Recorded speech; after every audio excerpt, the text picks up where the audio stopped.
أجمعين رب اشرح لي صدري ويسر لي أمري واحلل عقدة من لساني يفقه قولي سبحانك لا علم لنا إلا ما علمتنا إنك أنت السميع العليم اللهم علمنا بما جهلنا وذكرنا بما نسينا Rabbi yasir wa la tu'asir ya karim. Alhamdulillah, tuan-tuan dan puan-puan yang dirahmati oleh Allah Subhanahu wa taala sekalian, bersyukur kita kepada Allah Subhanahu wa taala kerana di pagi subuh ini kita semua dikumpulkan di dalam rumah Allah Subhanahu wa taala untuk kita sama-sama mendekatkan diri kita kepada Allah Subhanahu wa taala dengan kita mengingatinya dan kita berada di dalam majlis yang merupakan taman-taman syurga. Jadi insya-Allah pada subuh ini saya akan menyampaikan satu tazkirah yang ini berkenaan tentang tanda-tanda kecil kiamat. Jadi poin-poin nanti saya akan sebutkan sebanyak 35. Ini tanda-tanda ini dikumpul daripada hadis-hadis yang berkaitan. Setengah ulama dia ada mengumpul sampai 37. Tanda-tandanya kecil. Jadi sekiranya kalau kita terjumpa tanda-tanda ini ataupun sedang menghadapi tanda-tanda ini, bagi saya sendirilah daripada tanda-tanda yang telah mana dikumpulkan ini ni semuanya telah zahir di depan mata kita. 35 ni telah zahir kecuali satu lah. Nanti kita akan sebutkan nanti. Firman Allah Subhanahu wa taala menyebutkan bahawa kehidupan kita ni tidak lari dan suatu masa nanti ia akan berakhir, sama ada kita yang pergi dahulu ataupun dunia ini Allah Ta'ala akan hancur sekaligus. Jadi nak kata bahawa kehidupan yang kita sedang lalui hadapi pada hari ini ni tidak kekal, bahkan mana suatu masa nanti Allah Subhanahu wa taala akan menjadikan ia ni sebagai hamparan yang mana dulunya kita tengok ia berbentuk berbukit bukau, satu masa nanti ia akan jadi satu hamparan, bahkan ia akan hancur seperti mana debu-debu yang kita sedang lihat sekarang. Kata Allah Subhanahu wa taala dalam surah Al-An'am, qul liman ma fis samawati wal ard, katakan bagi mereka ini yang mana katanya Allah Ta'ala bagi siapa ataupun milik siapa ni barang yang ada di antara langit dengan bumi ni. Kata lagi Allah Ta'ala menyambungnya, kullillah, katakanlah oleh kamu sekaliannya, yakni milik Allah. Dialah yang telah menciptakan, bahkan dia jugalah yang akan menghancurkan. Kullillah kataba ala nafsihi rahmah, dan Allah Ta'ala telah menetapkan, menjamin bahawa bagi segala sesuatu itu ada rahmat Allah Subhanahu wa taala. Kita hari ini duduk atas dunia dengan rezeki yang kita pakai, kita makan, kita guna, adalah semata-mata daripada kasih sayang Allah Subhanahu wa taala. Rahmat dia ni Allah Ta'ala bagi kepada siapa pun. Makhluknya yang ia ciptakan di atas dunia ni, dia bagi, tak kira lah beriman ke atau tidak beriman ke, tetap diberinya. Tetap diberinya. Ada orang ni tak mahu menunaikan perintah Allah dalam bentuk ibadah dia, puasa, zakat, sembahyang dan segala-galanya, tetapi tetap juga dilayan, diberikan sama rata sahaja. Sebab apa? Dunia ini dimilikinya dengan sebab usaha. Allah Ta'ala bagi mana pada kita ni dengan mana kita ni usaha, dapatlah kita ni menjaddah wajaddah. Tak, siapa yang berusaha maka dialah yang akan dapat.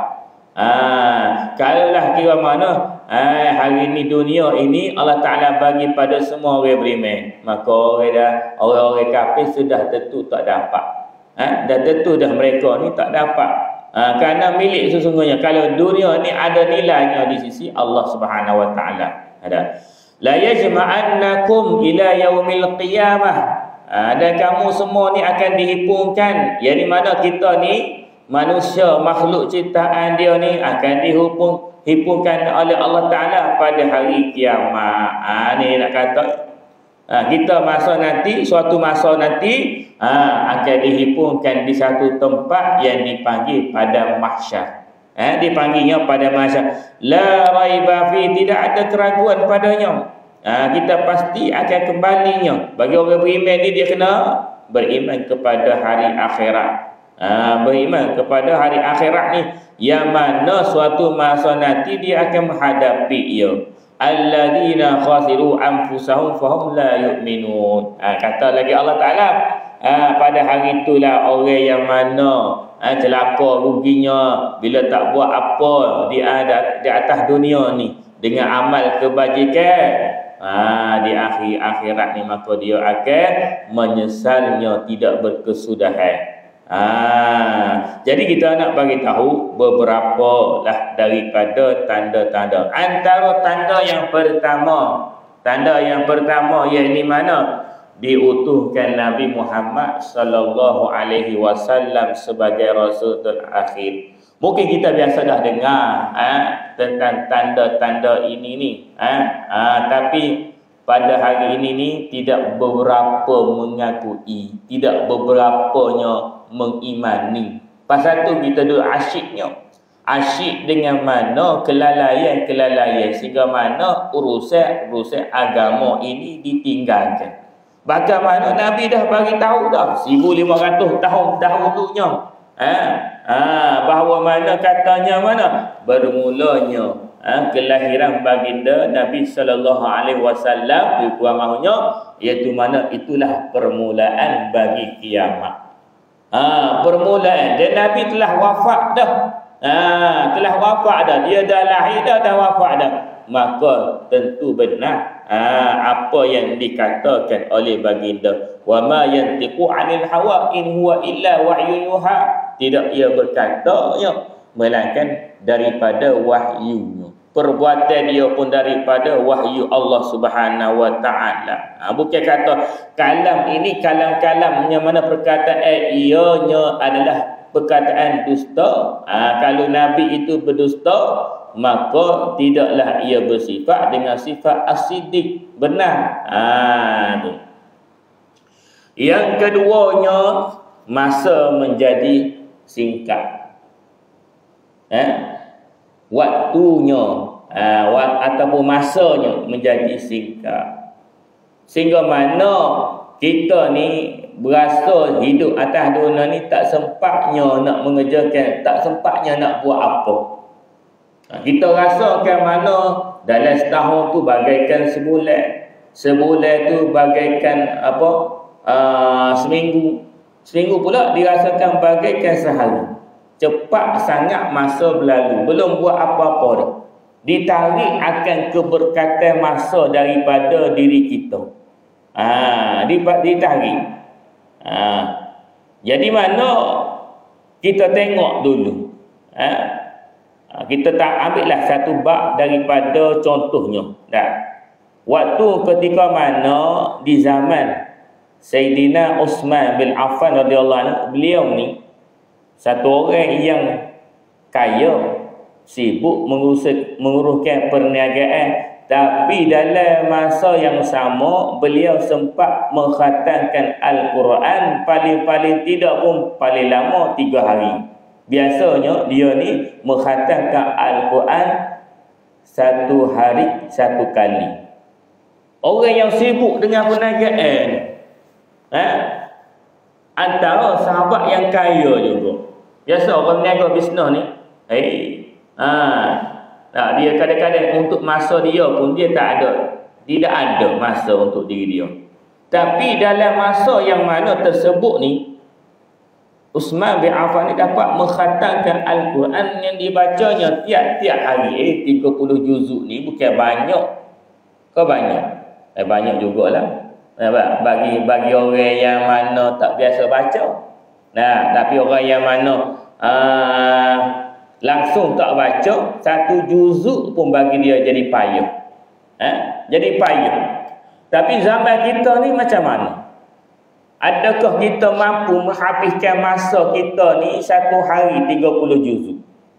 Rasanya tak terpikul dengan tanggungjawab nak membaca dia. Tak rasa dah. Macam manalah benda ni boleh terjadi. Tak, kita rasa bagi kita lah, diri kita ni tak terjangkau dengan akal kita lah. 30 juzuk dalam masa 1 hari tak terjangkau. Pasal apa? Pasal kita ni dengan orang-orang dahulu ni lain dah. Zaman kita ni ditarik dah keberkatan masa. Masa kita ni ditarik keberkatan ia ni. Sebab tu kita rasa cepatnya. Cepatnya. Kita duk tunggunya. Waktu yang kita tunggu ni. Kadang-kadang kita tengok daripada kawan-kawan kita antaranya. Mereka ni dipilih untuk mengerjakan haji. Tengok-tengoknya beberapa jam lepas dia pun balik. Cepatnya kamu pergi ni. Cepatnya kamu pergi, bila kamu balik? Sudah siapa tu tersadar urusan haji hari itu. Aku rasa baru je kamu baru naik kapal terbang. Dia kata. Bahkan mana kita pun tengok budak-budak sekarang ni. Padahal mana bertahun dah kita ni tak lihat dia. Tapi kita rasa rasa hari tu duduk sekolah lagi. Tiba-tiba atas kad jemputan nak kahwin dah. Kita rasa tu makin waktu tu makin pendek. Kadang-kadang kita pula rasa nak masuk hari Jumaat pula dah. Pendek dah rasa. Itu mana katanya mana? Berlaku dah atas kita ni hari Jumaat dah di. Mana? Waktu jadi singkat ni mana bukan kata saja-saja. Memang kita rasa begitu pendeknya masa. Baik, yang ketiganya, manusia berlumba-lumba mendirikan bangunan tinggi-tinggi. Pembangunan nak katanya pada hari ini ni semakin pesat. Banyaknya penempatan dibuka. Tanah-tanah sawah dijadikan perumahan. Betul tak?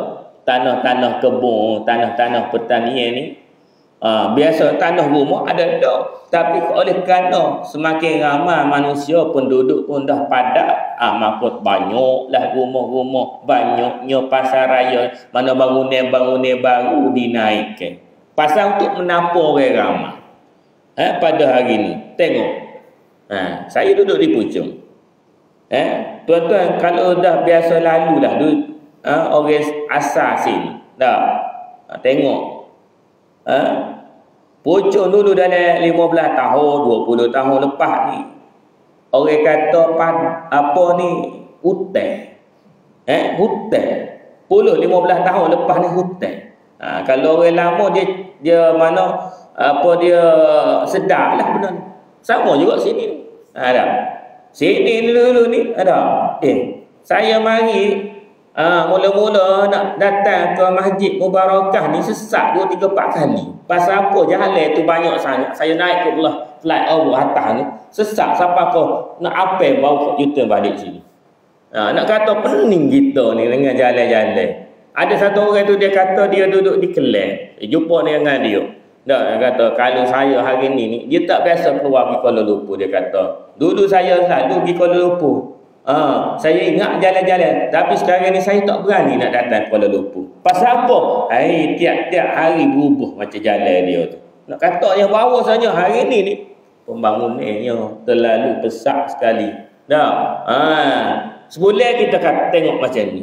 Sebulan ni tengok tengok bangunan yang biasa kita tengok tak ada dah. Diganti dengan bangunan pencakar langit. Nak kata bahawa ni dah timbulnya. Ni bukan kata mana tanda-tanda ni dia maknanya duduk setepak gitu tak. Bila mana Allah Ta'ala tunjukkan ia akan berlaku kepada seluruh tempat, di seluruh negeri, di seluruh negara, semua ni akan berlakunya. Melainkan orang tu ni memang dia tak pernah langsung keluar daripada rumah dia, duduk dalam rumah dia, duduk dalam kampung dia je. Dia tak rasa lah. Tapi orang jenis berjalan ni dia tengok. Sebab tu orang kata jauh berjalan luas pemandangnya. Betul dah tu. Dah. Okey, tanda ketiganya saya rasa sudah ada. Yang keempatnya, tanda yang keempat, iaitu hamba melahirkan akan tuan dia. Macam mana ni? Hamba lahir pada akan tuan dia. Kalau diikutkan zaman kita ni sudah tidak ada hamba. Maka dibuatlah tafsir, bukan saya yang tafsir. Habib Abu Bakar Al-Adni, satu orang ulama di Yaman, sudah meninggal dunia 3-4 tahun lepas. Jadi dia telah kata ini adalah maksudnya kiasan, bahawa di akhir zaman nanti kalau kita nak fikir, dia kata mana yang ada dah hamba. Zaman sekarang ni tidak ada hamba dah, sistem hamba dah habis dah. Tapi ia akan berlaku juga di akhir zaman. Kembali akan berlaku di akhir zaman. Tapi mana di akhir zaman ni, dia mana akhir zaman yang tersebut dikatakan mana kembalinya hamba itu setelah mana berlakunya peperangan yang besar. Hamba tu, sistem hamba tu akan kembali berlakunya ketika mana berlakunya peperangan besar. Jadi mana sebelum mana peperangan besar tu mana ketika mana dia sebutkan bahawa ketika itu maknanya sudah berlakunya tanda kiamat besar. Mana tanda kiamat besar ni? Peperangan yang besar di antara golongan Imam Mahdi dan pengikutnya melawan Dajjal. Itu peperangan besar, tanda-tanda kiamat besar. Jadi ini ni hamba yang melahirkan baru tanda-tanda kecil. Jadi apa yang dimaksudkan? Yang ni mana keadaannya di akhir zaman itu, waktu ketika itu, yang ni hamba yang dimaksudkan itu adalah ibu bapa. Raja melahirkan raja, ia tuan melahirkan tuan, ia ini melahirkan anaknya, yang mana ibu bapa pada zaman itu menurutkan akan segala apa yang diminta akan anak-anak dia. Dia turut saja. Maka mana terpaksa ia akur pada anak dia. Kalau tak buat merajuk, buat perangai, tak pergi sekolah, tak dibelikan, habislah macam-macam lah akan terjadi. Beberapa minggu lepas, kisahnya menyayat hati juga. Seorang bapa ni dibakar motor oleh anaknya kerana tak dapat handphone. Dulu zaman saya lah, masa zaman saya ada. Zaman saya ni anak mengikut akan mana ibu bapa. Zaman saya dengar kata bapa, tapi hari ni ibu bapa dengar kata anak. Ibu bapa dengar kata anak, bahkan turut saja turutnya, ikut saja, sehingga mana anak pun jadi kerah pedang. Tahu kerah pedang, babi, tak erti hormat pada ibu bapa dia. Tu sehingga banyaknya dia bakar motosikal yang digunakan oleh ayah dia ni nak pergi kerja setiap hari. Tak, kerana tak dapat telefon. Berapa bulan lepas pula macam-macam jadi. Ada kisah tu yang ni mana bahawasanya anak dia ni telah menumbuk muka ayah dia ni sehingga pensel, sebab kerana tak belikan motosikal. Macam-macam. Dan anak-anak pada hari ni tak diberi, mana dia ni akan melawan. Dekat tempat saya tu Pulau Merati. Pulau Merati. Satu orang perempuan hilang dekat seminggunya. Pasalnya berlakulah perseteruan macam-macam lah. Dengan rumah dia pun lari daripada rumah dia seminggu. Pasalnya mana tidak tunai, tidak beri apa yang dimahunya oleh dia ni tadi. Boleh kata hari ni tak semua ibu bapa ni yang mampu. Yang mampu bolehlah kalau anak-anak ni minta apa yang diminta. Nak telefon bagi telefon, nak basikal bagi basikal, nak kereta bagi kereta. Budak-budak sekarang ni kelas daripada cikgu lagi. Hebat daripada cikgu lagi. Di sekolah dengan kereta. Dah. Kadang-kadang dia parking budak ni, siapa dia ni? Duk parking dalam garah cikgu. Kau cikgu rupa-rupanya pelajar. Terror budak-budak lah. Umur 17 tahun boleh buat lesen dah kan? Boleh buat lesen kereta dah. Kereta dah. Dengan kereta kita dulu naik basikal je. Budak sekarang ni kalau beli basikal tak mahu. Tak mahu pergi sekolah. Pasal apa? Trend sekarang budak-budak pergi dengan motosikal. Tengok motosikal kering. Tak mahu juga. Dia nak wai suku. Wai suku tak pergi merajuk tak nak pergi sekolah. Maka begadang begadang harta kerana nak suruh anak ke sekolah. Tapi anak-anak ni dia tak tahu macam mananya periknya ibu bapa ni nak carinya duit dia nak beri makan kepada dia ni. Kalau dia duduk sebab tu hari ni mana anak-anak ni dia tak didedahkan dengan pekerjaan. Mana tidak diperlihatkan mana apa dengan keadaan susah payah. Tak lihat, tak rasa. Maka dia tak tahulah macam mana ibu bapa dia tu penat cari harta, penat cari duit nak besarkan dia. Maka dia ni dah ada singgah mana singgah tu dah tua dah besar dah. Tapi masih lagi duduk numpang atas rumah mak ayah dia. Kerja malas. Nak makan saja. Bangun-bangun pagi, bangun-bangun tidur, main game saja. Main telefon. Tu jelah. Malam-malam lepok kedai. Malam-malam lepok kedai. Tengah-tengah malam baru balik. Oleh kerana kesianlah kepada anak ni. Kesian. Kerja malah kerja. Dah. Sampai ketua mak ayah dia ni masih duduk sara lagi dia ni. Ada tak nak orang macam busuk-busuk buruk-buruk pun anak juga. Ada. Jadi mana hari ni ada kerana kita rasa terlalu selesa. Kehidupan kita ni kita rasa terlalu selesa. Kita duk manja anak-anak ni sehingga mana jadi kerah kepala.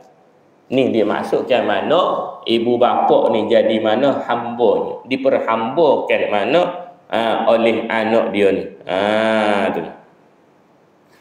Yang kelimanya, muncul banyak fitnah, kekacauan, kekeliruan dan pertumpahan darah. Hari ni saya pun rasa pening. Macam-macam lah timbulnya.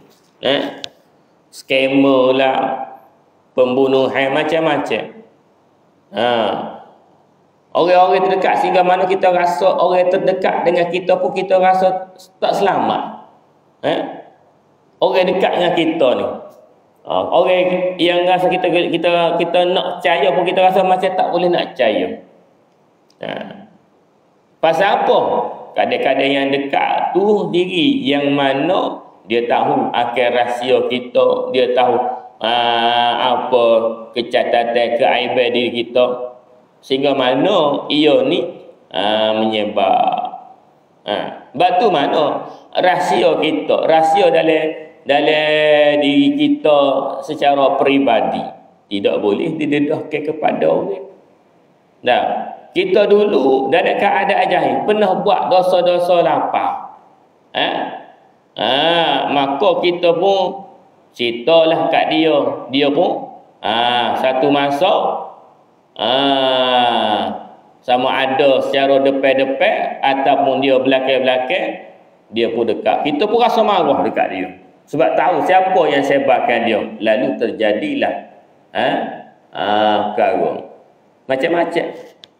Nah, hari ni macam-macam kekacauannya. Itu mana? Sudah dampaknya pada zaman kita ni. Macam-macamnya berlaku dah. Dulu mana tidak berlaku macam-macam gini. Perkara-perkara sebegini ni tak berlaku. Dah, boleh dia katakan macam hari-harinya ada orang mati. Kalau tak mati kena bunuh, kena hempak dengan kereta, kena hempak dengan lori. Oh, macam-macamnya terjadi pada. Sedangkan mana ada kadang-kadang dengan apa sebab tak masuk akal pun mana orang tu boleh bergaduh sampai bertikai-tikai. Bergaduh apa? Dengan mana anak dia je. Asalnya jadi murebak sehingga mana melibatkan orang tua. Macam-macamnya. Inilah dikatakan yang kenanya banyak pembunuhan tanpa sebab yang jelas. Tak ada sebab apa-apa. Tiba-tiba mana dibunuhnya seorang itu. Zaman sekarang ni banyaklah mana katanya berlakunya keadaannya pembunuhan. Dulu kita jarang dengar. Kau orang kata dulu sebab tak ada TikTok, tidak ada Facebook, tidak ada Instagram, tidak ada internet. Bukan gitu. Pasal kerana hari ni fitnah tu dah banyaknya berlaku. Macam-macam berlaku ni.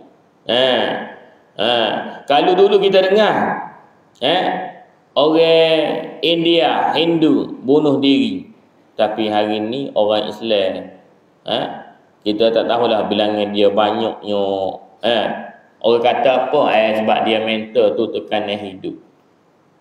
Mental sakit mental, sakit apa gila sebab tekanan hidup. Sebab tu kalau kita ni tak hidup dengan cara agama, dengan mana kehidupan agama di dalam kehidupan kita, walaupun orang tu mana dia tu nampak Islami saja tapi mana tak diamalkan. Sebab tu tengok kadang-kadang orang perempuan pakai burdah pun sekalipun dah gatal juga. Jadi orang-orang yang begitu ia jadi timbul fitnah. Kadang-kadang mana orang agama orang sendiri pun orang agama orang sendiri pun ustaz-ustaz ataupun orang masjid buat perangai yang tak senonoh.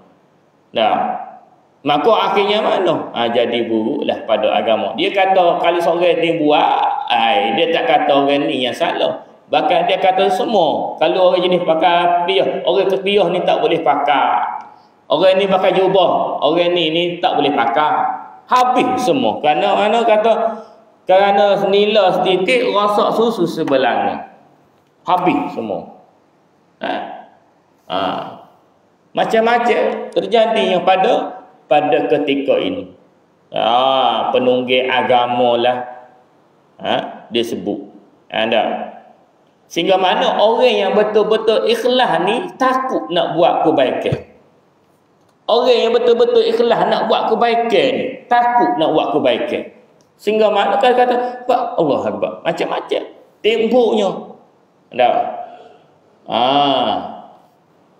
Tu banyaknya berlakunya pembunuhan, tak ada jelas. Yang ketujuhnya, ilmu agama semakin berkurang. Banyaknya ulama yang mati. Tu banyaknya ulama mati. Bukan setakat ulama ramai pada ketika ini yang mati, bahkan mana ilmu agama pun terhenti. Saya ada tanya lah, tak kita ada satu pertubuhan untuk madrasah. Sehingga mana hari ni saya sendiri pun susah nak cari pelajar ketika ni. Bagaimana madrasah tu bawah takbir di bawah masjid sendiri pun susah nak cari pelajar. Orang nak cari, nak belajar ilmu agama pada ketika ni, sehingga mana dia tanya, bila kita temu duga, dia tanya, ada tak pengajian fast track 3-4 tahun jadi ahli? Ataupun setahun ahli? Ada ke? Dia tanya gitu. Dia nak suruh mana belajar agama ni dengan cara kaedah yang cepat. Sebab apa dia pun kata mana duduk dekat madrasah ni membazir masa. Kalau boleh nak ada tempat tu mana ada kemahiran, ada akademi, ada hafalan, ada mengaji ahli. Tapi nak mengaji dalam tempoh pendek 3-4 tahun, semua nak hadap atas kepala tu. Budak-budak sekarang ni, saya duduk ni lah, saya duduk tanya, otak mereka ni dah lemah. Pasalnya makan-makan ni tu masuk dalam perut, dalam hati perut pedar tu. Makanan yang mana melemahkan otak manusia. Banyak yang masuk tempat saya sendiri. Saya nak suruh hafal doa pun 2-3 hari suruh hafal doa apa? Doa iftitah 2-3 hari ni. Saya malah lah nak paksa budak. Kalau kita marah sikit lari. Marah sikit merajuk tak nak belajar. Susah. Maka tak boleh gentik sikit. Aduh, ada. Tu sekolah tempat kita. Kalau sekolah biasa, guru marah pelajar, esok masuk kod, masuk mahkamah. Budak zaman sekarang tak boleh rotan dah pasal hati tisu. Kita dulu rotan tak punggu. Siap ni gini. Tak tahan lagi. Siap tahan lagi. Budak sekarang ni, cikgu rotan sikit. Ada setengah tu kawan saya sendiri berlaku pada kawan saya ni. Budak tu ni dia rotan atas ni je, atas orang panggil apa? Perut. Perut jari. Dia rotan atas ni je. Budak tu pergi kikis tangan. Kikis tangan sampai ke terluka besar jadi macam kudi, dia pun kata tak boleh. Ustaz telah mencederakan dia ni. Padahalnya dia ke sana sebab kerana paksa ibu bapa. Dia tak mahu belajar sana, jadi dia buat alasan. Dan pakar perubatan pun mengesahkan bahawa ni bukan daripada rotan. Dia pandai dia buat. Dia tak nak belajar sebenarnya. Dia tu tak nak belajar. Tapi dia suruh mana mungkin kerana dulu dekat rumah ni tak tahu nak buat apa dah. Nak ubat bagi air tawar sembahyang hajat tak jadi perangai ni. Perangai dia dekat rumah ni. Mak ayah pun pening macam mana nak handle, nak ajar dia. Hantar dekat madrasah. Bila madrasah pula tak senang, tak boleh duduk dekat madrasah. Tak boleh duduk dekat madrasah. Lalu dia cari alasan, kena ke guru pula. Masuk. Alhamdulillah, mana kawan saya ni lepas. Pasal apa? Dengan alasan dia ni tidaklah dia kata ni luka mana. Doktor kata buat cek dekat hospital. Bukan daripada ni. Benda lain. Sakut dia. Dah, pasal dia tak nak. Saya sendiri berlaku pada satu orang budak ni, dia tak mahu masuk madrasah. Dia tak nak belajar dah ilmu agamanya. Jadi pada hari tu, sebelum dia lari tu, dia sempat bocorkan tayar kereta saya. Bukan setakat tu saja.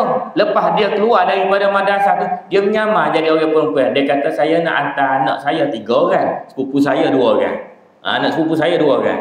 Dia menyamar pula nak masukkan. Macam-macam budak ni. Kalau tak nak belajar, jangan menyusahkan pihak madrasah.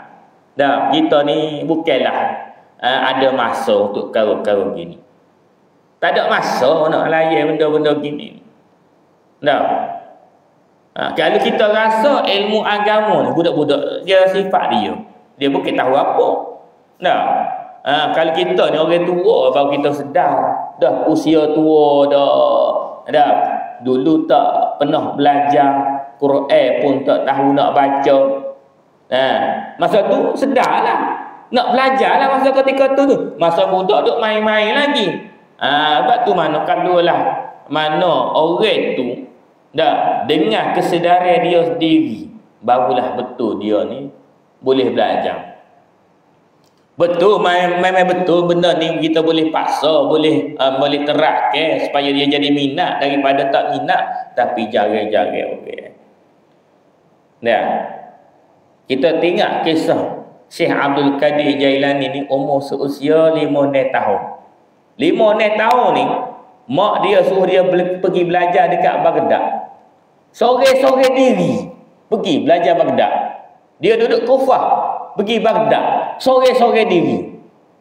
Kerana punya keinginan hati tu dia jadi seorang ulama. Tapi kalau orang ni dipaksa, pada hati diri dia tak mahu nak belajar. Sama juga dengan masjid, pengajian di masjid. Tengok. Bukan ramai sangat jumlah kita. Kalau dibandingkan dengan hari Jumaat kemarin, penuh orang. Sampai melimpah-limpah dekat tangga pun ada orang apa sejadah lagi. Padahal tu kawasan orang letak selipar. Penuh. Tapi untuk pengajian ilmu, tak ada orang. Tak ada orang pun nak. Nak mengaji agama ni, tak ada orang. Ni saya bukan mengajar. Saya cuma memberitahu muzakarah tentang perkara supaya mana orang ni datang mana keinginan untuk belajar. Kita pun tazkirah, syarah sikit-sikit supaya mana orang ni nak datang pada ilmu. Orang ni ada timbul kesedaran dalam hati dia ini nak berubah kepada kebaikan. Tidak mengajar ilmu lagi. Tu pun orang tak nak dengar. Orang suka apa tu? Dekat padai bola. Dekat stadium dengar orang menyanyi. Tu yang orang ramai. Tempat tu ramai. Kena bayar tak apa, kita ada duit. Ada orang tu sampai sanggup habiskan gaji sebulan dia kerana nak tengok bola.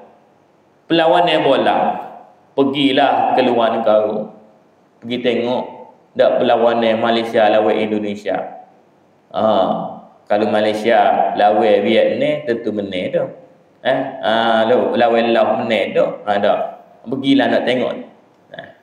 Pergi ke habis duit. Tapi untuk yang free ni tak kena bayar apa.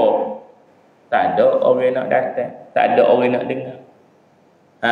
Tu mana katanya di akhir-akhir zaman ni ilmu pengajian, ilmu agama ni tak ada orang nak.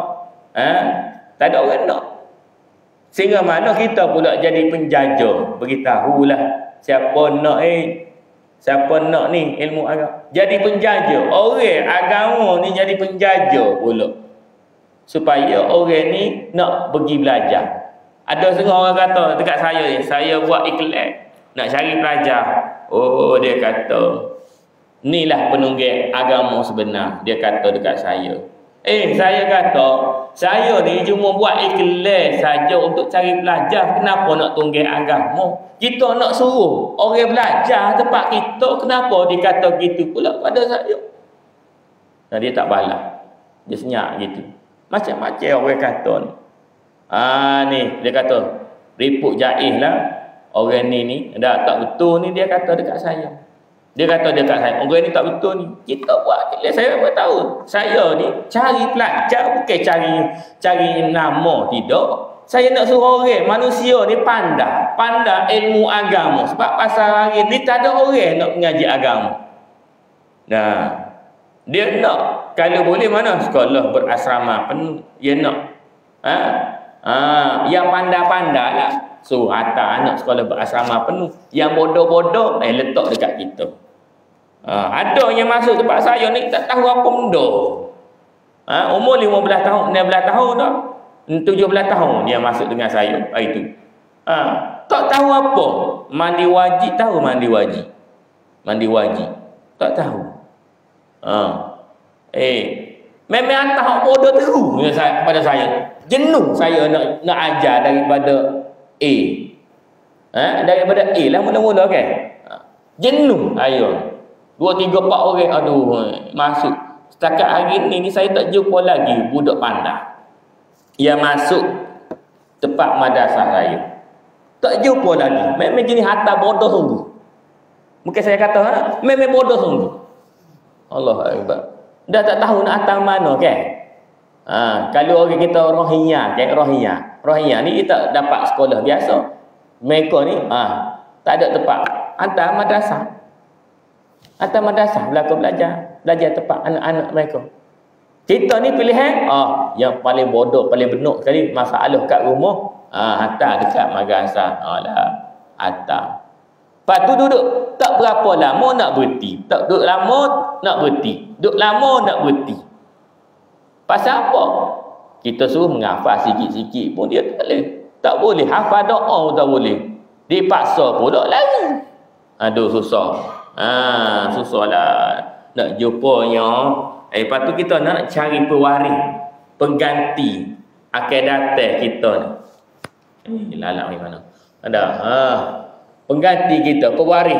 Tak ada dah lama. Nak sambung orang yang nak mengajar, nak belajar ilmu agama, tak ada. Pakai terus mati. Pasal apa yang masuk ni orang bodoh saja. Duduk lama tak boleh. Berhenti. Duduk berapa bulan? Paling lama dengan saya ni 2 hari nak berhenti. Saya suruhnya hafal sikit je. Hafal doa tak boleh pula dah. Ada siapa menangis? Menangis. Pasal apa? Saya suruh ngulai hafalan sebelum ni dia daripada tahfiz. Ngulai. Dia masuk 7 tahun. 7 tahun ni 3 juzuk saja dia hafal. Saya suruh dia ulai lah. Moga kita dah hafal dah. Ulai yang kita dah hafal. Bukan suruh hafal yang baru. Yang kita dah hafal. Tak boleh. Kata nak berhenti. Saya nak masuk ke mahiran pula. Allah. Itu hari ni kita nak cari, nak sambung pelapis. Pelapis ulama. Tak tahulah akan datang mungkin ulama dah tak ada. Pasal tak ada orang nak belajar. Orang pandai pakai atas ke sekolah asrama penuh. Suruh jadi engineer. Bukan salah. Tapi dah ramai telajak tak payahlah. Ramai-ramai sangat. Kita ni yang penting sekali, utama sekali ilmu agama. Nak cari ulama. Dah. Macam di Selangor. Kuala Lumpur dia penting pada madrasah tahfiz. Dia penting. Kalau madrasah alim dia tak nampak sangat. Dia tak nampak sangat. Ramai orang hantar gitu. Saya nak bagi tahu. Kalau kita anak kita ni hantar ngaji tahfiz. Bukan saya kata nak buruk, nak belakang, nak merendahkan tahfiz. Masuk dekat sana, umur yang berapa? Umur 17 tahun suruh masuk tahfiz lagi. Masa tu bukan masa dia dah. Dia patutnya utamakan ilmu fardu ain pasal dia dah balik dah. Dia kena tahu amal ibadat dia tu cara sahih, cara tidak sahih. Cara Allah Taala terima, tidak diterima. Bukan suruh menghafal yang banyak tahfiz, dia tak mengajar pun ilmu asas fardu ain. Budak-budak tak tahu. Masbuk muafiq tak tahu. Masbuk muafiq pun tak tahu. Hak dia ajar apa? Cara nak sembahyang jenazah. Mudah senang. Kalau pihak surau, pihak masjid panggil untuk orang sembahyang jenazah. Itu yang dia ajar. Ni hakikat realiti. Kadang-kadang mana yang jadi imam panggil budak-budak jadi imam tak? Dia ni dah. Kita bab tauhid tak tahu apa. Kita bab tauhid tak tahu apa. Sifat 20 dia tak tahu apa. Dia tahunya mana? Dia ajar akan semaya je. Solat jenazah aja pasal mudah. Ketika mana orang panggil kan? Panggil semaya hajat, tu dia hajat. Orang panggil mana tu? Untuk biasa orang panggil budak tahfiz kan? Mati kan nak suruh budak tahfiz lah. Semaya akan jenazah. Itu sahaja. Dia ilmu yang penting atas diri kita ni. Yang utama sekali ialah mana ilmu fardu ain. Bukan setakat budak-budak saja, orang tua pun sekali. Bukan untuk budak-budak saja. Jadi kita tak nampak benda-benda begini. Dah. Yang ke-8nya, kebodohan dalam agama semakin meluas. Ya, makin luas. Pasalnya hari ni orang tak nak belajar kan. Sudah tentulah bila mana orang tak belajar, maka kejahilan tu makin banyak. Makin banyak. Sebab itulah pada hari ni dia timbul satu fahaman baru, dia panggil Islam liberal. Liberal ni apa? Dia amal agama ikut rekod diri sendiri. Dia suka-suka dia buat yang mana fahaman agama ni ikut atas telitah hati. Tu. Tak. Nak mengaji malah. Ngaji agama, maka dia pun adalah tak apa. Quran kita boleh baca sendiri. Quran semaya kita boleh belajar sendiri. Baca dekat buku ya tak payahlah kita ni. Mudah-mudah aja. Mudah-mudah je. Sehingga mana ada setengah ni daripada mereka ni tafsir Quran. Oh, pandai dia tafsir Quran. Macam mana tu? Bahasa Arab pun tak belajar. Tengoklah sekarang ni kan ada kata terjemahan. Terjemahan Quran dalam bahasa Rumi. Maka dia kata, oh ayat ni gini. Lalulah mana kecelaruan. Pandai-pandai pula ni. Orang dulu, ulama dulu, dia kena belajar 13 ilmu baru boleh tafsir Quran. 13 ilmu. Ni tanya nahu. Nahu tahu Pak? Tahu nahu? Tak tahu. Bahasa Arab pun tak tahu. Oh, pandai-pandai dia. Pandai-pandai ni. Dah. Dia ni, dia tak tahu apa. Maka mulalah mana ia ni menafsirkan Al-Quran ikut sedap hati. Jangan. Nabi bagi tahu juga, walaupun orang tu lebih kurang mahunya, walaupun orang tu ditafsirkan Quran tadi betul. Betul dia tafsir, tapi tetap salah juga. Pasal kerana ia ini ilmu ni diambil dengan mana kaedah.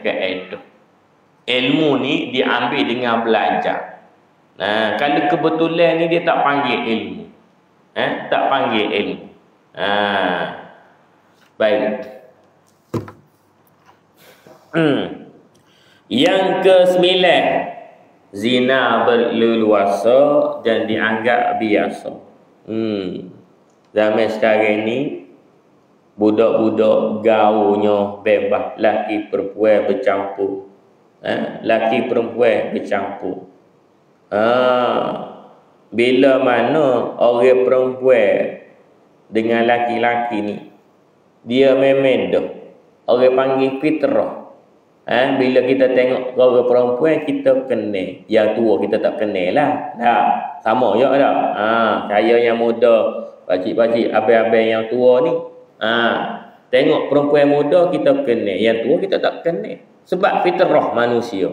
Yang lawa kita kenal lah, cantik kita kenal. Maka bila keadaan itu, maka dia akan masuk jarum syaitan dalam hati kita. Tak kira lah laki-laki, ustazah sekalipun, orang agama sekalipun.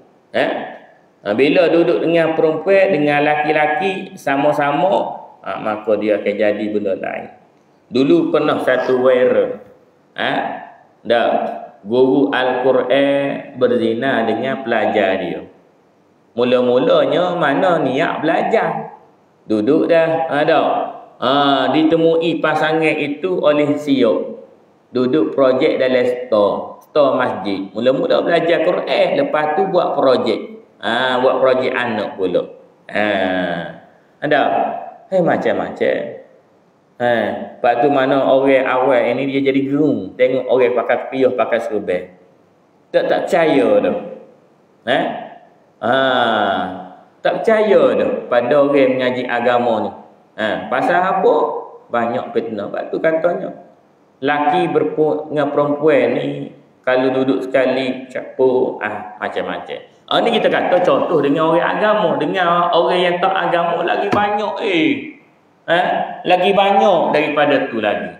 Cuma mana kalau mana orang berita, orang pemberita, wartawan kat dia suka dia ambil tajuk-tajuk yang panas sikit, lebih-lebih lagi libatkan orang agama, cepat naik dia punya tu view tu. Orang tengok ramai.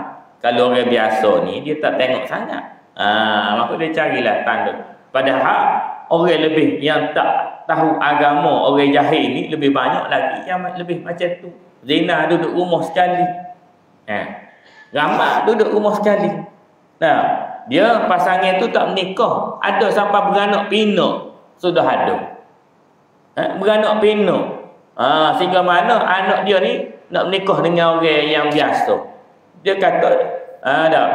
Maka jadi masalah. Sebab apa? Sebab si jin nikah mak ayah dia tidak ada. Anak nak nikah macam mana? Anak nak nikah cara tu. Mak ayah belum dah bertahun-tahun sampai beranak pinak dah. Dah. Zina banyak. Ni bukan kita setempat kita yang banyak tempat. Mentarikok. Siapa tahu mentarikok kisah macam situ banyak rumah pelacuran. Allah Akbar. Besok orang kita je, bukan orang luar, bukan diimport daripada China dah, ataupun mana daripada mana-mana tempat. Allah Akbar. Banyak ke rumah pelacuran tak dah tahu. Tu yang perginya orang kita. Tak kata zina ni kena yang mana duduk sekapung, tidak. Dah. Banyaknya dijaga oleh pihak-pihak berkuasa. Yang ke-10-nya, arak diminum secara terang-terangnya. Zaman kita ni macam-macam ada. Sudah ada, ya sudah ada. Yang ke-11, lelaki menyerupai wanita, wanita menyerupai lelaki. Ni pun sudah ada. Diangkat pula dah. Golongan ini dimajukan, dipuja, dipuji dan segalanya. Ada. Laki-laki berpuak-puak pada laki wanita. Yang ke-12 laki-laki mana ini mereka suka pada laki-laki. Menjalankan mana hubungan seksual dan lesbian. Di akhir zaman ni banyak. Bahkan banyaklah saya tanya kawan saya ni yang lawyer syariah.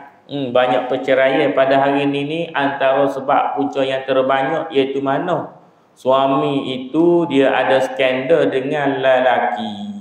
Isteri dia minta cerai lah pasal apa? Tak boleh diubah dah lagi. Dah ada anak dah. Dah mungkin perbuatan dia sebelum ni sebelum nikah lagi. Saja nak tutupkan mana diri dia ni perangai syaitan yang ada dalam diri dia ni dengan nikah contohnya. Dah ada perempuan dah macam-macam. Tu. Ke-13, banyak pemimpin zalim dan bodoh. Ni pun kita boleh tengoklah. Kalau siapa tengok perbahasan dekat parlimen tu, Allah Akbar.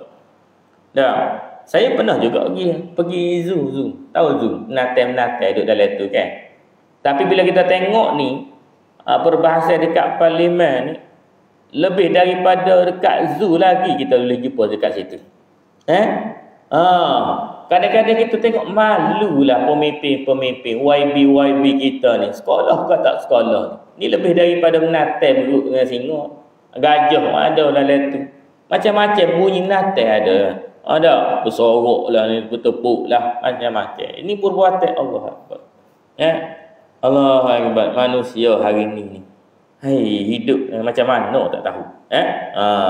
Orang fasik diangkat menjadi pemimpin. Yang ke-14, orang fasik diangkat menjadi pemimpin. Tak tahu pun ilmu agama, panggil ustaz dia. Pandai rawat orang sikit, Dia siup puh. Sihat orang tu. Histeria tadi. Ustaz ni. Semua orang dia panggil ustaz. Asal nampak kepiyuh atas kepala, ustaz. Asal selalu pergi masjid, ustaz. Padahal orang tu tak boleh mengajar agama pun. Sebab tu di Yaman kan. Di Yaman ni dia panggil Habib dah. Kalau cerita sini tok guru. Bukan sebarangnya orang panggil Habib. Dan di Yaman juga bukan sebarangnya orang yang pakai serban. Boleh pakai biasa je ni jubah ni ke apa. Pasal apa? Ia beri keutamaan pada orang yang betul-betul alim sahaja dipanggil ustaz, dipanggil Habib. Betul-betul. Kalau keturunan Said, dia panggil Said lah. Bukan panggil Habib. Habib ni gelaran untuk orang yang keturunan Nabi daripada ulama, benar-benar ulama. Barulah dipanggil. Sudah habis kelas alim, habis khatam pengajian, baru pakai serban. Kalau tidak, tak boleh. Jadi aib. Jadi aib di sana. Bagi mereka lah. Sebab nak membezakan antara orang yang betul-betul boleh mengajar dan orang tipu. Kita ni tengok lah. Gaji mari masjid sikit panggil ustaz. Orang yang pun dipanggil ustaz pula. Ya. Suka dalam hati. Tak. Orang panggil kita ni ustaz. Memang kita pun nak dipanggil ustaz. Pula tak. Orang dulu ni dia tak mahu. Tidak mahu dipanggil. Tak apa panggil. Macam saya sendiri pun. Saya tidak mahu dipanggil. Saya bahasakan diri saya nama je. Saya. Bahasakan. Cakap dengan orang. Tak. Setengah orang tu mana? Ustaz ni. Bila cakap dia ni. Ustaz lalu dah dia. Cakap. Yalah kalau layak bagi dia. Tak apalah nak panggil ustaz. Tapi kalau tak layak ni. Macam saya rasa tak layak. Sebab tu saya bahasakan saya. Setengah orang ni kalau dia imam, dia bahasakan diri dia imam. Kalau dia ustaz, dia bahasakan diri dia ustaz. Rasa hari ni kalau kita ni perangai akhlak tak baik, tak payahlah, tak payah dipanggil ustaz lah. Tak payah bahasakan diri kita ni ustaz. Sebab kita dengan perangai kita tak sama. Petang-petang tengah-tengah maghrib mengajar agama. Pagi-pagi pakai seluar pendek main badminton. Ustaz apa dia lah gitu. Dekat masjid nampak Islami. Dekat rumah macam syaitan. Tak boleh lah. Kita kenalah tengok. Sebab orang akan respect, hormat dekat kita ni. Kalau kita ni biasalah biasa mengajar agama tapi mulut ni mulut huduh. Mulut huduh. Cakap tu. Perbuatan perangai kita pun tak baik. Selalu mana butai dengan orang tak bayar. Ni. Lama-lama macam orang tengok kita ni orang tak hormat. Siapa nama duduk rumah 53 jalan ni tu? Saya sebut malah apa ustaz lah betul. Macam tu panggil ustaz. Tak layak langsung. Orang jadi mana orang jadi benci pula ke dia. Agama we. Maka kita ni orang yang kaki-kaki masjid ni ataupun yang mengajar ilmu agama ni, kita kena jaga diri kita ni, akhlak diri kita. Jangan pula orang tengok orang benci dekat kita. Orang tengok ahli masjid, orang benci ahli masjid. Pasal apa? Pasal kita ni. Allah Akbar. Manusia bertopengkan syaitan. Nampak pakaian baik tapi perangai kita ni lebih jahat daripada orang.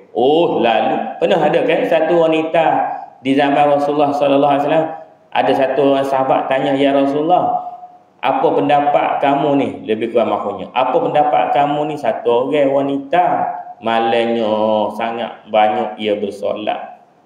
Tapi siang hari dia mengumpat orang ramah." Rasulullah kata apa? Tu jawabnya ahli neraka. Allahu Akbar. Tidak salah kita ni nak cuba-cuba pakar-pakar, nak jadi orang baik. Tapi mana biarlah kita ni istiqamah jadi baik dengan kita duduk di masjid pun jadi baik, duduk di rumah pun kita jadi baik. Tu. Baik. Yang keberapa dah?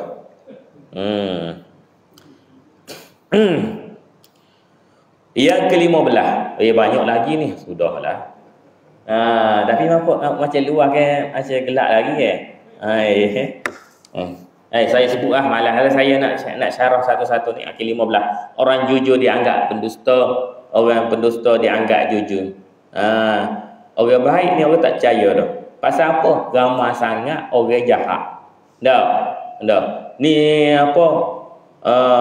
Masjid ni. Pihak masjid kata kita nak minta derma daripada orang ramai kita nak beli vacuum dekat masjid. Nak beli vacuum ni dekat masjid ni. Mintalah sumbangan orang ramai. Setahun tak ada lagi masjid vacuum. Dah letak tabung tu tak tahu berapa lama tiap-tiap jemaah ada. Dah, tapi setahun tu tak ada lagi vacuum. Katanya mana nak buat kipas ni, nak letak kipas. Siap tiang ni ada kipas. Dah, mintalah orang ramai. Lama-lama orang pun tak nak. Sama juga dengan madrasah. Tengok tu ustaz pakai welfare, budak-budak tengok pakai lusuh je. Dah, makan kata tahulah yuran 500. Pernah ada mengadu dekat saya. Tapi madrasah lain lah dia kata, anak saya rasa saya takut nak hantar. Yuran 500 sebulan. Tapi anak dia makan telur je. Ustaz pakai welfare. Pula ada. Oleh kerana orang-orang gini lah. Jadi orang baik, tak boleh jadi baik dah. Tak percaya dah.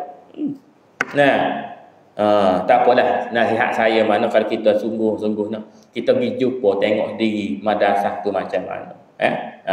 Macam mana. Tanya dirilah. Tengok dalam ni dah betul ke tidak ni ada macam ni dah ni ada ni satu bahagian korban 150 kita berkata ambil ni tiket yang ni untuk apa buat korban tahun ni murah ni kena Allah skema punya tak ke mana pun. Lepas tu orang lain pula kena tindah ni apa dak macam apa nak pergi umrah. Harga berapa? 5,000 ya package dia. Harga 5,000 ya package dia. Masa nak pergi sadar dekat lapangan terbang. Pasal apa? Tiket tak ada. Ada orang macam ni. Dah habis orang lain yang nak jadi baik pun tak jadi baik dah. 13 amanah disia-siakan. 17 orang miskin jadi kaya, termasuk pengala kambing jadi jutawan. Ramai orang jadi mana Allah Taala tukarkan. Jadi senang semua. 18 banyak berlaku gempa bumi. Zaman Nabi tak ada berlaku gempa bumi. Zaman Sayyidina Umar berlaku gempa bumi dekat Mekah. Sekali mana Sayyidina Umar ni dia telah hentak kaki dia tu dekat tanah, lalu berhentilah sampai ke hari ni gegarnya tak ada dekat Mekah.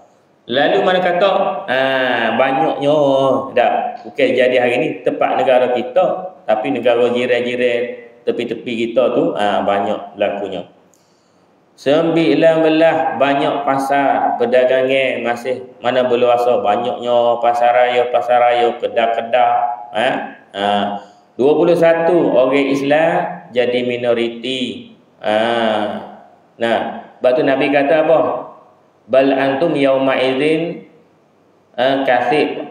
Bahkan kamu ni pada hari tu banyak sekali orang Islam atas dunia ni. Setiap negara ada.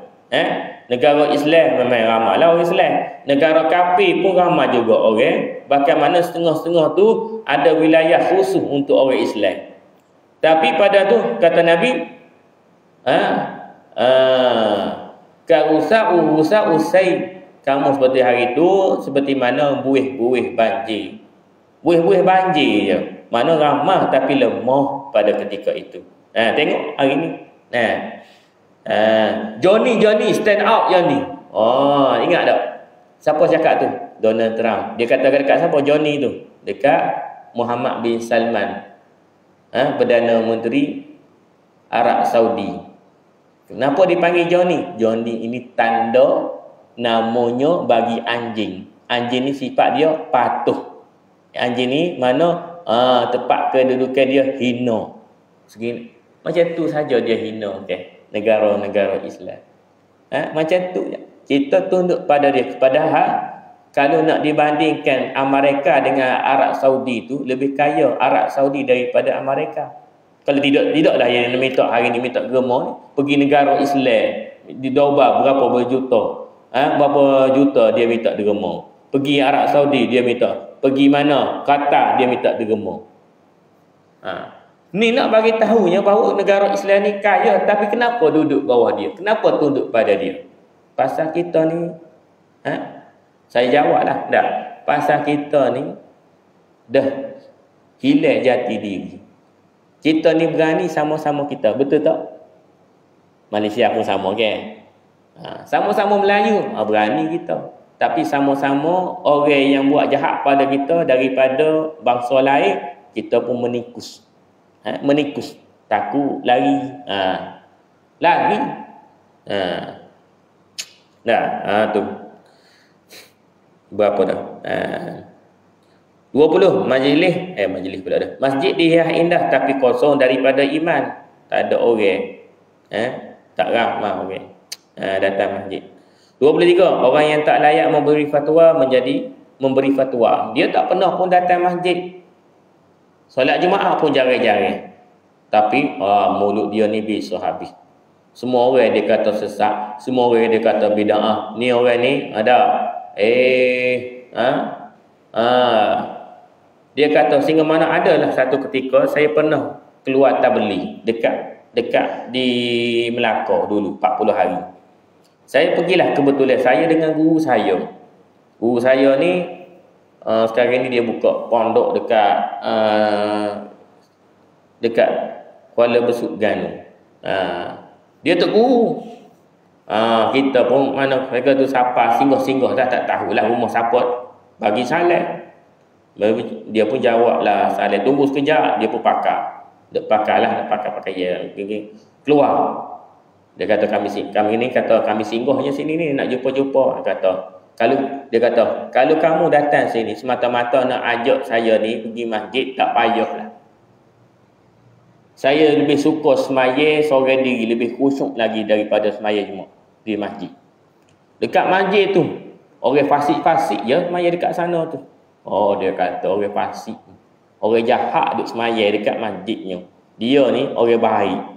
Dia seorang je dalam kapal tu orang baiknya. Orang solehnya. Lepas tu mana dia kata orang dekat masjid ni semaya tu orang fasik. Allah Akbar. Nak kata apa? Dah. Sedap dia ni. Dah. Dia batas hidung pun tak pernah nampak dekat masjid, tiba-tiba kata orang dekat masjid, pergi main dekat masjid, orang fasik, orang jahat. Dia tak sapa pun lagi. Tak pernah pergi pun. Dah. Allah Akbar. Dia kata, waktu guru saya ni senyap gitu lah. Malah nak cakap. Sebab kita kalau kita cakap gini, debat tak jadi apa. Tak. Dengan orang kerah hati, dengan orang yang mana hati kerah tak tahulah. Lagi-lagi jenis mulut puaka, habislah. Okey. Berapa dah? 24 orang Islam menjejak langkah Yahudi dan Nasrani. Banyak yang tirunya budaya orang bukan Islam, orang kafir. Kalau ikut Islam tak nak ikut pula. Mudah sangat ni ikut. 25 ramai orang baca Quran tapi tidak amal. Itulah sebut dah macam tadi. Ramai sangat. 20 ni wanita berpakaian tetapi telanjang. Ini pakai tudung tapi baju pula sendak. Baju ketat. Itu samalah. 20 ni ramai orang tinggalkan solat. Sangat banyak. Sehingga mana banci yang mengatakan dekat 90% orang Islam pada hari ini di Malaysia tak sembahyang. Banyak tu. Ada kata sampai 95 terbaru. Allah Akbar. Ramai tak sembahyang. Allah Akbar. Ramai sangat tak semaya. Ada tu semaya hari Jumaat aja. Hari Jumaat je dia pergi. Itu bancir yang terkini. Allah. 28 bermegah-megah dalam pembangunan. Kaya sikit, mulalah nampak sombong. Tak. 29 banyak muncul aliran sesat, nabi palsu, ni macam-macam. Lepas nabi wafat pun dah muncul dah Musailamatul Ahmad Kadzdzab dah, macam-macam. 30 berlakunya hujan tapi tak menguntungkan. Hujan banyak tapi tanaman tak subur. 30 anak-anak derhaka pada ibu bapa. 32 nyanyi alat muzik, banyaklah benda-benda gitu. Tapi kalau kod agama tak ada. 32 perniagaan dijalankan dengan riba. Banyaknya dah. 33 kekayaan hanya beredar di kalangan orang kaya. 34 banyak berlaku rusuhan dan peperangan. Betul? Banyak. Baru ni lepas ada peperangan antara India dengan Pakistan. Dan sedang berlaku lagi ni. Dekat Palestin tak habis-habis lagi. Makin teruk dah. Sehingga mana baru ni 2-3 hari lepas Menteri Agama Datuk Sinai dah minta supaya siap masjid ni jangan berhenti baca qunut nazilah. Mendoakan untuk saudara kita dekat Palestin. Keadaan mereka makin parah. Semua habis. Ranak dah semua bangun ni. Tak ada sekolah. Tak ada hospital habis. Bahkan mana semua alat-alat hospital untuk mana kesihatan tu mereka pun ambil rapah. Allah Akbar. Yang ke-35 munculnya panji-panji hitam daripada timur. Panji-panji hitam, tentera pembebasan, penegak keadilan. Kalau tentera tu keluar, mana bermaknanya telah terwujudnya pada mereka bersamanya Imam Mahdi. Jadi daripada 35 tadi, saya rasa yang tak nampaknya lagi adalah panji-panji hitam yang muncul daripada timur. Yang lainnya bagi saya lah, mungkin pendapat kita berbeza. Saya rasa yang saya nampaknya sudah ada. Semua dah ada. Kecuali yang satu tu. Jadi kira-kiranya pada kita lah, kita ni yang masih lagi dalam keadaan lala, masih lagi banyak dosa, selalu hari-hari buat dosa. Jadi kalau kita tak nampak perkara ni sebab ia ni bila-bila masa saja. Nak tunggunya tanda kiamat besar. 10 saja tanda kiamat besarnya. Tadi disebut tanda kecil ni sampai 35. Bila-bila masa saja boleh berlaku. Kalaulah kita tidak siap dengan persiapan ilmu agama, persiapan tauhid kita, persiapan ibadat kita. Bila mana katanya berlakunya tanda kiamat besar, kita tak sempat nak buat apa. Macam kita PKP dululah. Bila PKP kita semua ditahan, kena tahan kan, nak pergi mana tak boleh. Pergi sekolah tak boleh. Tak boleh nak pergi sekolah. Sama juga masa tu. Bila kita ni dah apa orang kata dia panggil mana? Berlakunya tanda kiamat besar, kita nak belajar. Nak belajar ilmu agama. Masa tu sempat ke tidak? Tak ada sempat dah. Kita hanya cuma nak lari saja. Masa tu kita nak lari. Nak lari daripada peperangan. Masa ketika mana munculnya tanda pertama tu, waktu ketika itu peperangan orang panggil World War 3 dah. Peperangan dunia yang ketiga. Ulama kita kata kalau berlakunya peperangan ketiga, maka itulah peperangan yang terbesar sekali. Itulah ketika itulah peperangan yang melibatkan Imam Mahdi dengan Dajjal.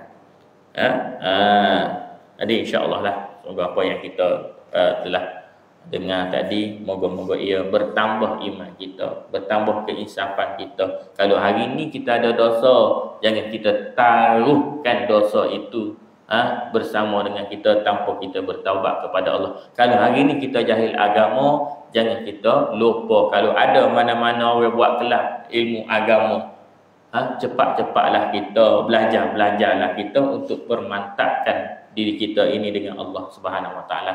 Akhir sekali, saya mohon maaf atas salah bicara. Jika ada tersalah kata, mohon mana katanya sebelum saya ni menutup dirinya majlis kita ni, saya biasa dulu hari tu pantun kan. Jadi saya nak pantun pula.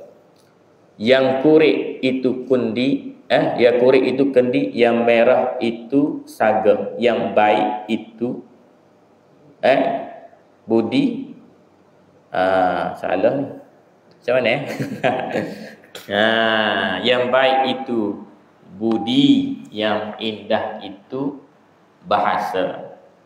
Jadi mohon maaflah kalau tersilap bahasa, terkasar bahasa, ataupun tergurihnya mana-mana pihak yang mendengar majlis kita pada pagi ini. Wallahu ta'ala. Marilah kita sama-sama menutupi majlis kita dengan satu doa yang mana dibaca oleh Rasulullah, yang mana katanya doa ini tidak akan menyesal, tidak akan menyebabkan orang yang berada dalam majlis itu menyesal pada hari kiamat.